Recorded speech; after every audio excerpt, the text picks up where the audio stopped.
प्रसंग 81 अयोध्या कांड दोहा 4 से आगे। सियावर रामचंद्र की जय, पवन सुत हनुमान की जय। मुदित महीपति मंदिर आए, सेवक सचिव सुमंत्र बुलाए। कै जय जीव शेष तिन नाये, भूप सुमंगल बचन सुनाए। राजा दशरथ आनंदित होकर महल में आए और उन्होंने सेवकों को तथा मंत्री सुमंत्र को बुलाया और उन्होंने कहा जय जीव कहकर सिर नवाया मंत्रियों ने। तब राजा ने सुंदर मंगलमय वचन कहे और कहा, श्री राम को अब युवराज पद देने का प्रस्ताव सुनाइए, तैयार करिए। बड़ी प्रसन्नता के साथ युवराज के लिए घोषणा की जाए। जो पांचै मत लागे नीका, करहु रसिहिं राम टीका। और कहा, यदि आप सब पंचों को यह मत मेरा अच्छा लगता है कि राम को युवराज पद दे दिया जाए, तो हृदय में हर्षित होकर आप लोग श्री रामचंद्र का राज तिलक कर दीजिए। मंत्री मुदित सुनत प्रिय बानी, अभिमत विरवा पेरु जनु पानी। बिनती सचिव करय कर जोरी, जियहु जगपति बरस करोरी। इस प्रिय वाणी को सुनते ही सभी मंत्री ऐसे आनंदित हुए मानो उनके मनोकामना पूरी हो गई हो, मनोरथ रूपी पौधे पर पानी पड़ गया हो, सूख रहा था, ऐसे ही उन सभी प्रसन्न हो गए। मंत्री हाथ जोड़कर विनती करते हैं कि हे जगतपति, आप करोड़ों वर्ष जिए, आपने बहुत सही निर्णय लिया। जग मंगल बल काज विचारा, बेगिय नाथ न लाई बारा। नृपय मोद सुन सचिव सुभाषा, बढ़त बोण जनु लई सुशासा। आपने जगत भर का मंगल करने वाला भला काम सोचा है, सबका मंगल है इसी में। हे नाथ, शीघ्रता कीजिए, इसमें देर न लगाइए। मंत्रियों की सुंदर वाणी सुनकर राजा को ऐसा आनंद हुआ जैसे बढ़ती हुई बेल को सुंदर डाली का सहारा मिल जाए तो और जल्दी बढ़ती है। कयउ भूप मुनिराज कर, जोई जोई आयसु होय रामा, जोई जोई आयसु होय। राम राज अभिषेक हित, बेग करऊं सोई सोई। मंगल बबुनय अमंगल हरि रामा, उमा सहित जय जपत पुरारी सिया राम। राजा ने कहा, श्री रामचंद्र जी के राज्य अभिषेक के लिए मुनिराज वशिष्ठ जी को जो आज्ञा हो आप लोग वही सब तुरंत लेकर आइए। ऐसे राजा बोले मंत्रियों से। हर्षि मुनीश कयउ मृदुबानी, आनौ सकल सुतीरथ पानी। औषध मूल फूल फल पाना, कहे नाम गनि मंगल नाना। मुनि वशिष्ठ ने बड़े हर्षित होकर, खुशी होकर कोमल वाणी से कहा कि संपूर्ण श्रेष्ठ तीर्थों का जल ले आओ, सभी तीर्थों का जल ले आओ। फिर उन्होंने औषधि बताई, कुछ मूल फूल फल और पत्र बताए, आदि अनेकों मांगलिक जो वस्तुओं के नाम गिनकर बताए वह सब लाओ। चामर चरम बसन बहु भांति, रोम पाट पटय गणित जाति। मणिगण मंगल वस्तु अनेका, जो जग जोग भूप अभिषेका। चमर मृग चर्म बहुत प्रकार के वस्त्र, असंख्य जातियों के ऊनी और रेशमी कपड़े, नाना प्रकार की मणियां जैसे रत्न तथा और भी बहुत सी मंगल वस्तुएं जो जगत में राज्याभिषेक के योग्य होती हैं, सबको मांगने की उन्होंने आज्ञा दी। ये लेके आओ, मंगाओ। वेद विदित कहे सकल विधाना, कयऊ रचऊ पुर विवेद विताना। सफल रसाल फूग फल केरा, रोपऊ बीतिन पुर चौफेरा। मुनि वशिष्ठ ने जो वेदों में कहा हुआ सब विधान बताकर कहा, नगर में बहुत से मंडप यानी चौदोवे सजा दो, और फलों सहित आम, सुपारी और केले के वृक्ष नगर की गलियों में चारों ओर लगा दो। रचहु मंजू मन चौके चारू, कहूँ बनावन बेगी बजारू। पूजऊ गणपति गुर कुल देवा, सब विधि करऊँ भूमि सुर सेवा। और सुंदर मणियों के मनोहर चौक पुरवाओ, और बाजार को इतना सुंदर सजाने के लिए कह दो कि श्री गणेश गुरु और कुल देवता की पूजा करो सब लोग, और भूदेव ब्राह्मणों की सब प्रकार से सेवा करो। ब्राह्मण भूखे देवता हैं, धरती के देवता हैं। ध्वज पताक तोरण कलश, सजहु तुरग रथ नाग रामा। सजहु तुरत रथ नाग, सिरधर मुनिवर बचन सबु। निज निज काज ही लाग, मंगल भवन अमंगल हरि राम। उमा सहित जय जपत पुरारी सिया रामा। ध्वजा पताका तोरण कलश घोड़े रथ और हाथी सबको सजाओ, सबको सजा दो। और मुनि श्रेष्ठ वशिष्ठ जी के वचनों को सिरोधार्य करके सब लोग अपने अपने काम में लग जाओ, ऐसे राजा ने आदेश किया। जो मुनि सजे आय सुदीना, सोते काज प्रथम जनु कीना। वे प्रसाद सुर पूजत राजा, करत राम हित मंगल काजा। मुनीश्वर ने जिसको जिस काम के लिए आज्ञा दी, उसने वह काम इतनी शीघ्रता से कर डाला मानो पहले से ही करके रखा हो। सभी राजा, ब्राह्मण, साधु और देवताओं को पूज रहे हैं, और श्री रामचंद्र जी के लिए सब मंगल कार्य कर रहे हैं, सब लग गए। सुनत राम अभिषेक सुहावा, बाज गहा गह अवध बधावा। राम से यतन सगुन जनाए, पर कई मंगल अंग सुहाए। श्री रामचंद्र जी के राज्याभिषेक की सुहावनी खबर सुनते ही अवध भर में बड़ी धूम से बधावे बजने लगे।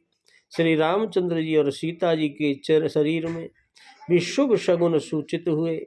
उनके सुंदर मंगल अंग फड़कने लगे। पुलकित प्रेम परश पर कहीं, भरत आगमन सूचक कहीं। बहुत दिन यत अवसेरी, शगुन प्रतीत भेंट प्रिय केरी। पुलकित होकर दोनों प्रेम सहित एक दूसरे से कहते हैं कि ये सब शकुन भरत के आने की सूचना देने वाले हैं। उनको उस मामा के घर गए बहुत दिन हो गए, बहुत ही अवसर आ रहा है, बार बार उनसे मिलने की मन में आती है। शगुनों से प्रिय भरत के मिलने का विश्वास होता है।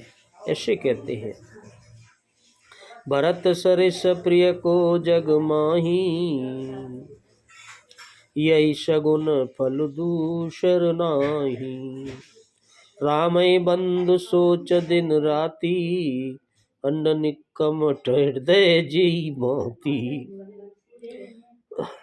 प्रभु राम और भरत के समान जगत में हमें कौन प्यारा है।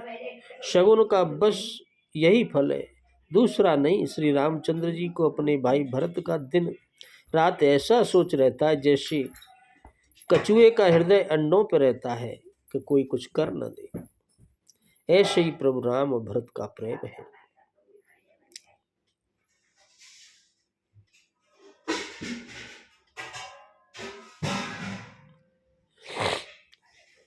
जे अवसर मंगल परम, सुन रहे शिवर निवास रामा, सुने रहे शिवर निवास। शोभत लखि विदु बढ़त जनु, भारत बीच विलास। मंगल भवनय अमंगल हरि रामा, उमा सहित जी जपत पुरारी सिया रामा। और इसी समय इस बात का सब परम मंगल समाचार सुनकर सारा रनिवास हर्षित हो उठा। सभी रानियां बड़ी प्रसन्न हुई। जैसे चंद्रमा को बढ़ता देखकर समुद्र में लहरों को आनंद होता है, ऐसे ही सभी रानियों के हृदय में वही विलास सुशोभित होता है, आनंदित होती हैं। प्रथम जाए जिन बचन सुनाए, भूषण बसन भूरि तिन पाए। प्रेम पुलकित तन मन अनुरागी, मंगल कलश सजन स लागी।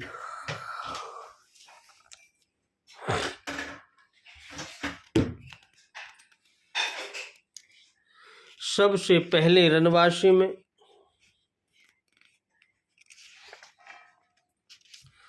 जाकर जिन्होंने वचन समाचार सुनाए, उन्होंने बहुत से आभूषण और वस्त्र पाए।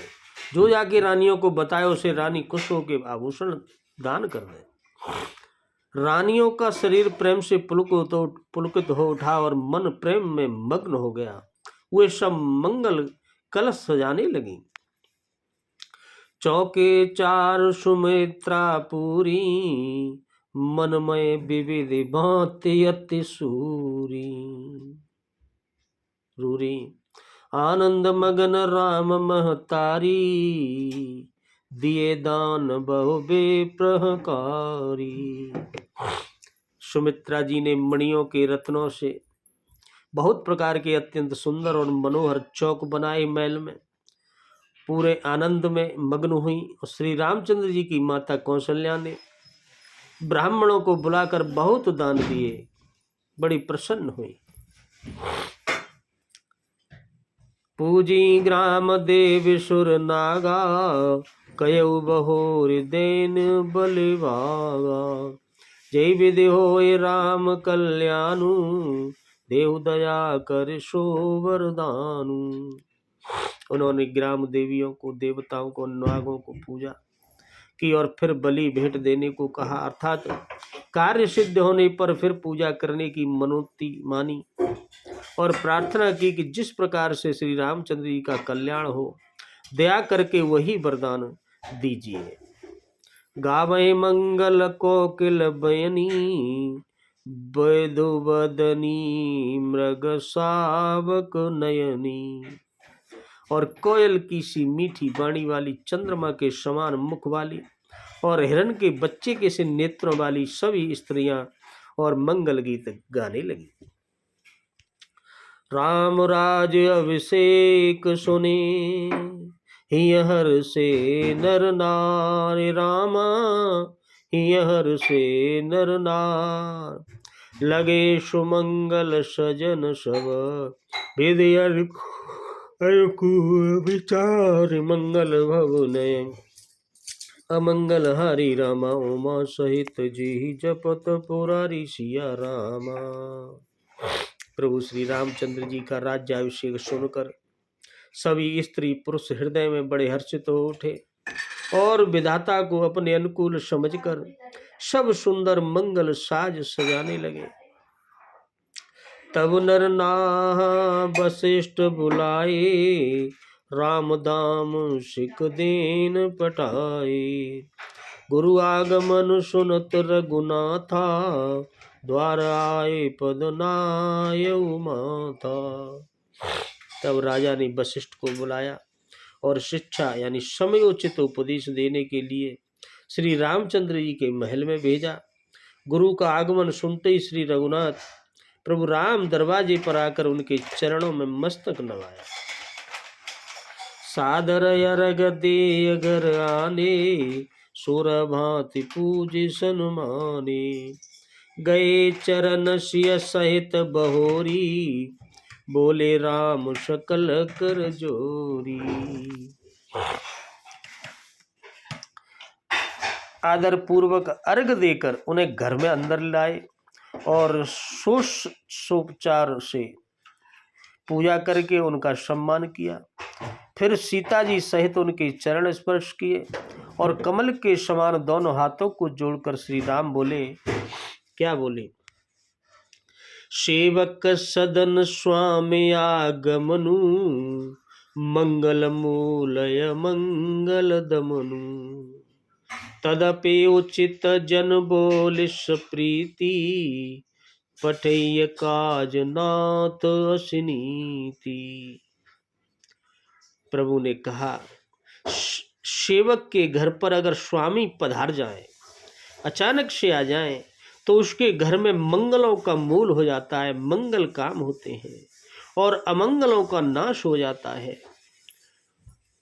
तदापि हे नाथ, उचित तो यही था कि प्रेम पूर्वक दास को ही कार्य के लिए आप बुला सकते थे, बुलावा भेज सकते थे। मैं तो आपका दास हूँ, लेकिन ऐसी ही नीति है भेजने की। लेकिन आप खुद आए तो मुझे लगता है मेरा कुछ मंगल होने वाला है। प्रभुता तज प्रभु कीन स्नेहु, भयउ पुनीत आज यहु गेहु। आयस होई सो करो गुसाई, सेवक लय स्वामी सेवकाई। परंतु प्रभु आपने तो प्रभुता छोड़कर स्वयं यहाँ पधार कर जो उसने किया, इससे आज यह घर पवित्र हो गया। हे गोसाई, अब जो आज्ञा हो मैं वही करूं। स्वामी की सेवा में ही सेवक का लाभ है, ऐसे बोले प्रभु। सुनि स्नेह साने वचन, रघुबर ही प्रशंस रामा। मुनि रघुबर ही प्रसन्न, राम कसन तुम कहो। हस हंस बंस अवतंस, मंगल बहु नयन अमंगल हरि रामा। उमा सहित जय जपत पुरारी सिया रामा। श्री रामचंद्र जी के प्रेम में सने हुए वचनों को सुनकर मुनि वशिष्ठ जी ने मुनीश्वर बोले, हे श्री रघुनाथ जी की प्रशंसा करते हुए कहा उन्होंने, हे राम, भला आप ऐसा क्यों न कहें? आप इस सूर्य वंश के भूषण हैं, आपसे की इसी में बर निराम गुणशील सुबाहु। बोले प्रेम पुलक मुनि राऊ। भूप सजेऊ अभिषेक समाजू, चाहत देन तुम्हें जुवराजू। प्रभु श्री रामचंद्र जी के गुणशील और स्वभाव का बखान कर मुनिराज प्रेम से पुलकित होकर बोले, हे रामचंद्र जी, राजा दशरथ जी ने राज्याभिषेक की तैयारी की है, वे आपको युवराज पद देना चाहते हैं। राम करऊं सब संयम आजू, जो विधि कुशल निभाए काजू। गुरु सीख दे राय पै गयऊ, राम हृदय यश विस्मय भयऊ।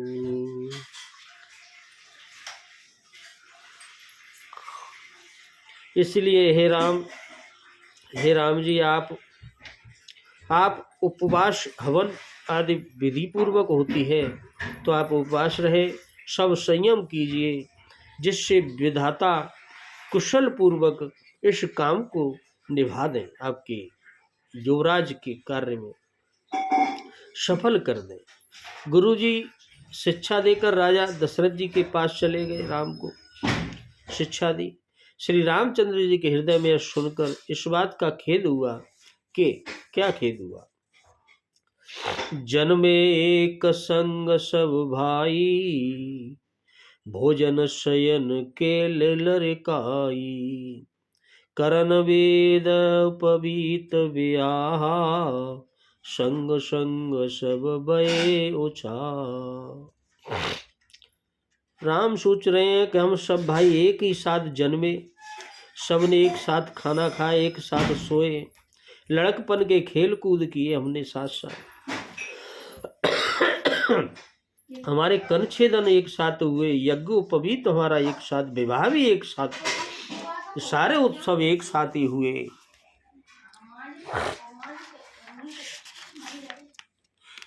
तो विमल वंश यह अनुचित एकू, बंधु बिराड़ बड़े अभिषेकू, प्रभु सप्रेम पछतान सुहाई, हरऊ भगत मन के कुटिलाई। इस पर निर्मल वंश में यही एक अनुचित बात हो रही है कि और सब भाइयों को छोड़कर राज्याभिषेक एक बड़े का ही, मेरा ही होता है। तुलसीदास जी कहते हैं कि प्रभु श्री रामचंद्र जी का सुंदर प्रेम पूर्ण पछतावा भक्तों के मन की कुटिलता को हरण कर देगा, हरण कर देगा, दूर कर देगा। प्रभु पछता रहे हैं कि ऐसा नियम क्यों है। ते अवसर आए लखन, मगन प्रेम आनंद, रामा मगन प्रेम आनंद, सन्माने प्रिय भचन कहे, रघुकुल के रवचंद, मंगल भगुलय अमंगल हरि रामा, उमा सहित जेहि जपत पुरारी सिया रामा। उसी समय प्रेम और आनंद में मग्न लक्ष्मण जी वहां पहुंचे राम जी के पास, और रघुकुल रूपी कुमुद के खिलाने वाले चंद्रमा श्री रामचंद्र जी ने प्रिय वचन कहकर उनका सम्मान किए। आए हे भ्राता, बोलो सियावर रामचंद्र की जय, पवन सुत हनुमान की जय, जय जय सिया राम।